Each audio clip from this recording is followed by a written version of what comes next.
So before we get started on the worksheets, we just have some background information I want to go through first with that. So your first part of the semester project is going to be reading um, chapters 1, 6, and 7. Obviously 2, 3, 4, and 5 are available to you.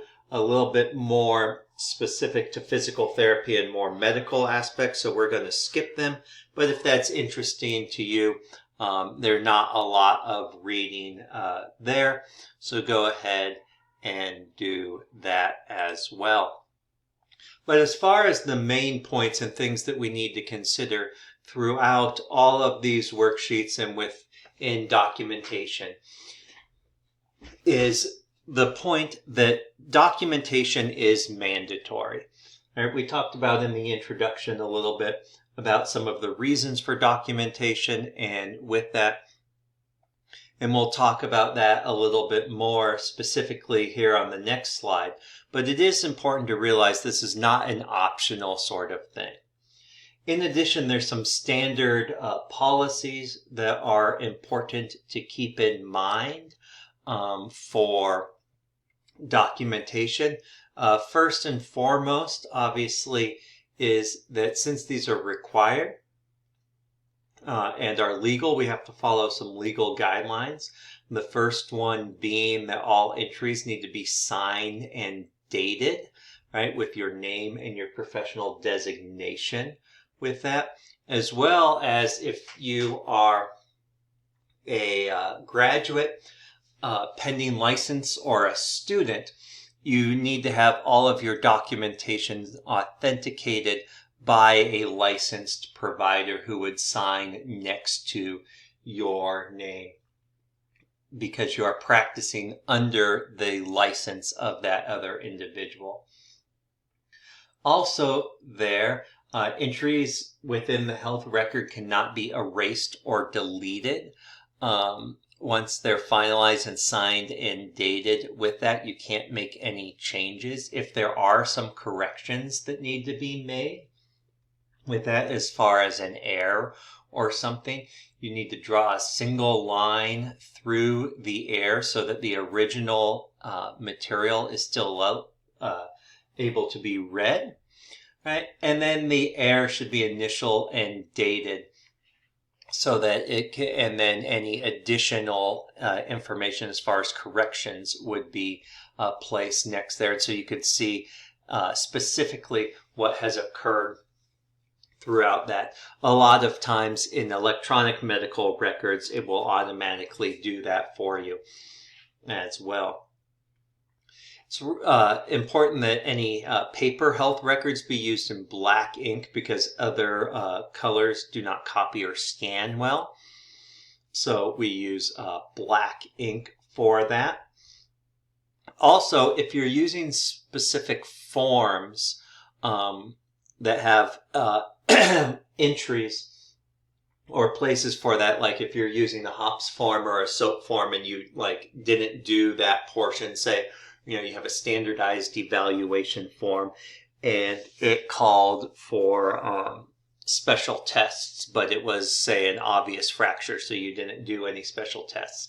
You can't just leave that blank. You need to put an X in there so that way it cannot be filled out later. And so it's obvious that that area was not completed or was left blank. On any consent forms, obviously, all of those need to be completed, and then it's recommended that you document also the referral mechanism if that is applicable. The medical record is composed of two main sections, the administration section and the clinical section. The administration section is more on demographics and billing sort of aspects with that. So we're not going to spend any time really on that. We're going to spend our time on the clinical section. And that brings us to the idea of electronic medical record versus electronic health record. And the main difference being is an electronic health record is more encompassing, trying to include all aspects of health, whereas an electronic medical record is more simply a carryover of paper documentation component. The electronic health record is considered to usually follow the patient with that, so it's more patient controlled, whereas the electronic medical record would be more clinician controlled. Not something to really worry about at this point, but understand that over time electronic health records will gain in popularity with that, and so you might be entering into their own aspect opposed to simply just using your own documentation. Since these are legal documents, they're required to be kept for 7 years after the time it's terminated. With that, that's a standard liability component. And you can see the purposes of documentation listed there. Everything from legal and reimbursements to the idea of outcomes research and education about scope of practice. The idea that by using documentation, we can then have a situation where the other providers can know what we're doing, and we can also show our effectiveness in there. And then the components of accuracy, brevity, and clarity are obviously most important. Lastly, a quick discussion on the different types of notes that you can do. We're going to primarily focus on the patient/client management note. You've heard of SOAP notes before with that, and the patient-client management note just takes that a little bit farther. The big difference being in SOAP notes, right, the emphasis is placed on the source of the data, where subjective versus objective with that. And there have been times, obviously, when you're looking and trying to learn documentation, that doesn't make a lot of sense as far as, what is coming from a subjective, what's objective, with that.